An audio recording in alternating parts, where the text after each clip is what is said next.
I got a 2020 Audi SQ8 Remote right here. I'm gonna show you how to get into it to replace the battery, okay?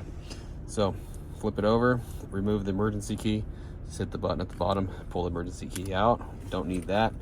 Now we need to take this cover off, okay? To get it off, there's a little tab at the very bottom of it.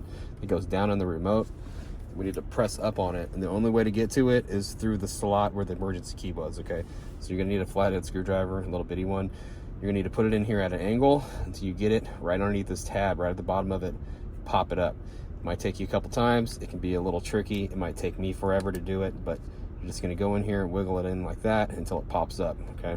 So hopefully I get it like right away, and it did, all right? So I'll show you exactly what I'm talking about here. Now you see this little tab right here, there's a little hole. Okay, and all we're doing is putting the screwdriver in until you can hit that hole. Bam, bam, all right? Here's our battery right here. Just pry it right out.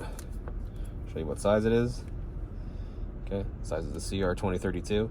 I recommend you check out the description box. I'll have a link takes you to Amazon where you can get a new battery if you need one. Take it out, put it back in just like that. Positive sign facing out towards us. Super simple. Top of the cover goes in first, has these little feet that go in, and we snap it back in. Emergency key goes back in, and we're all done. Hope the video was helpful, and if it was, appreciate it. Hit that like button for me, leave me a comment. Hope to see you again in another video.